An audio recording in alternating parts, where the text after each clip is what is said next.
Hello mga idol, good morning. Mag-react tayo ng konting reaction sa grabing mga tao na mapanghusga, no? Lalo na sa mga kapwa ko OFW na hinuhusgahan. Wala po kayong karapatang manghusga ng mga OFWs. Dahil hindi nyo po alam ang mga pinagdaanan namin dito at hindi nyo rin alam ang mga trabaho namin. Hindi nyo rin alam kung paano kami tinatrato ng bawat isa ng aming mga employer. 'Di ba? Wala kayong karapatang manghusga. Lalo na po sa mga taong na-depress dahil po sa panghuhusga ninyo. 'Di ba? Kahit anong mangyari, ang buhay ng isang tao ay hindi kayo ang nakapag-solve. Hindi kayo nag-aayos ng mga problema ng bawat OFWs. Tandaan nyo, ang buhay nyo ay hindi namin pinapakialaman. Ang buhay nyo ay buhay nyo. Buhay namin OFWs is buhay namin yon.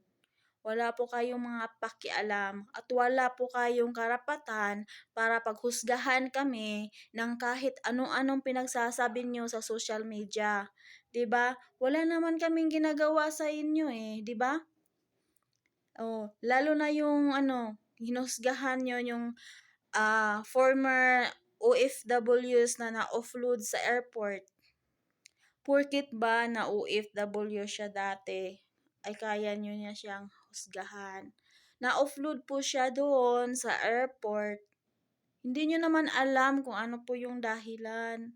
Ay pinapatawag nyo, hinahanap nyo yung tao na akala ko ba ay tulungan nyo. Pagtulungan nyo pala para husgahan. Hindi nyo iniintindi nyo ang nangyayari sa kanya.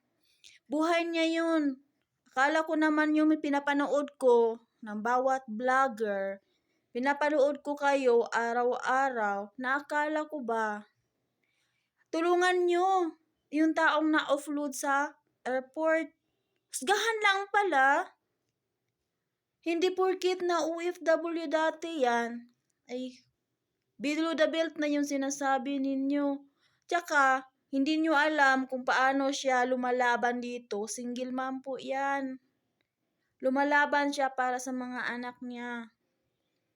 Na-upload siya doon. Sino ba yung sino ba yung nag-ayos ng kanyang problema? 'Di ba? Hindi kayo. Siya lang pala. Siya pa rin yun. Nag-aayos ng kanyang problema. Tapos husgahan nyo. Tapos kapag ma-depress yung tao, pag mangyari yon, nakatulad ni Lusamat na hinusgahan nyo na hindi nyo alam ang problema ng tao, nung nangyari na hugas kamay kayo. 'Di ba? Ngayon, yung former OFW na naman hinuhusgahan ninyo kasi na-offload sa airport. Kapag ma-depress yan, tapos mangyari yun sa nangyari kay Lusamat, ano naman yung gagawin ninyo? Hugas kamay kayo, sabihin na hindi kayo ang dahilan. Sino naman yung dahilan na naghuhusga, na-depress yung tao, pinapahiya nyo sa social media? Tapos yung hindi OFW at walang karanasan sa OFWs, walang experience dito sa abroad, nakikisawsaw, wala namang alam yun. Alam niyo ba yung paano kami lumalaban bilang OFWs, tapos husgahan ninyo, pinapahiya ninyo sa social media? Yung naghahanap po sa isang tao na offload sa airport, akala ko ba tulungan yun? Pinagtulungan pala ninyo para husgahan, para ipahiya ninyo sa social media. 'Di ba? Ginawa mo siyang pinagkikitaan para sa million views. Nagkikisabay kayo sa viral niya kasi na-offload. Pero pinagkitaan lang pala, hindi tinutulungan. Ang galing nyo. Bye.